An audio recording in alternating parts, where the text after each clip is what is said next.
Greetings, ladies and gentlemen. I'm Anthony Rodgers, and I'm here to give an extremely brief overview of one of my favorite countries, Japan, and let the quote at the bottom of the screen inspire you to travel. So to start, where is Japan? When you're looking at a world map, you can find the North Pacific Ocean, or China, and Japan is in that general area. In relation to China, it is the large island in the northeast corner. The capital of Japan is Tokyo, and Tokyo is located in the southeastern region of Kanto, which is the green shaded area at the bottom. So what does Tokyo mean? Tokyo literally translates in English as East Capital. And here are some of my favorite sites in Tokyo that include the Tokyo Bridge, which is the large picture at the bottom, and Tokyo Tower, which is the picture in the middle and on the right hand side on the top row. The flag of Japan that is displayed in the background has a red circle in the middle. The circle represents the sun. In Japan, the flag is called Hinomara, which means circle of the sun. And since the flag has been used for thousands of years, no one is aware of the actual creator, but it was adopted by Japan officially on January 27, 1870. Now let's view the history of Japan. Here is a short timeline that contains the initial establishment of the state to the last restoration of independence. And enjoy this theme song from my favorite Japanese anime, Full Metal Alchemist.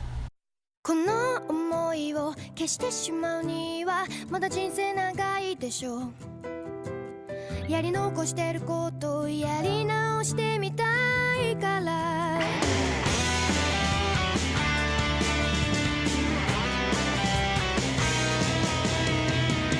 Now let's get a little bit more in depth in regards to the dynasties of Japan. Of the dynasties, the four biggest takeaways are circled. The first is when Buddhism migrates from Korea to Japan. This is important because nearly half of the country are now Buddhist. The second is the Heian period. After the conflict between clans and the influence of the Buddhist doctrine and Shinto, which is the worship of ancestors and nature spirits dating back to the 8th century, the capital of Japan was moved to Heian-ko. The purpose of this was to distance the secular court from religious influence.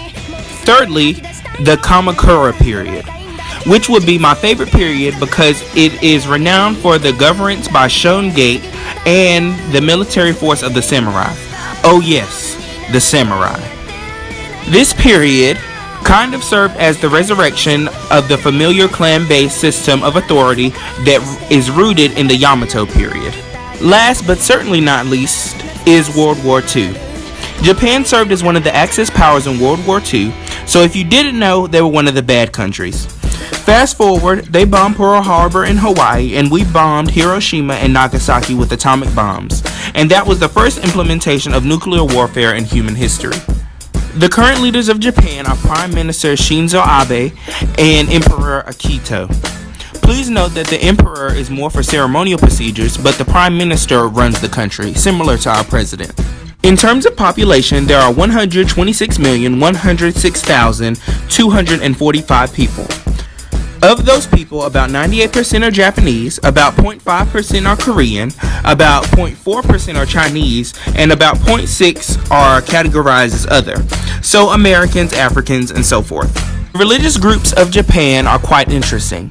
For starters, I'm sure that you noticed that according to the graphic on the screen, that it is over 100%. This is because a large amount of people practice both Shintoism and Buddhism. About 43% of the people practice Buddhism, about 51% practice Shintoism, about 1.5% practice Christianity, and the other 5% practice religions such as atheism, Catholicism, and others. Of the national Japanese holidays, two of them really stood out to me, and they are circled. First is Foundation Day, which is similar to our 4th of July, or for some people, June 13th.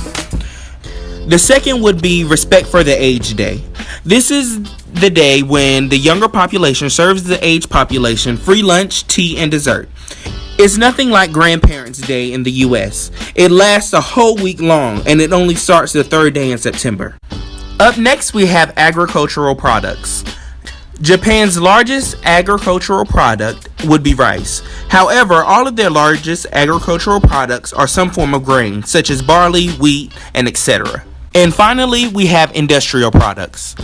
The top two categories would be automobiles such as Toyota, and then consumer products such as Toshiba and Sony. Moreover, Japan is the largest producer of consumer electronics in the world. These electronics include laptops, tablets, cell phones, etc. This concludes my brief overview of Japan, and if you would like any more information, please visit these sources.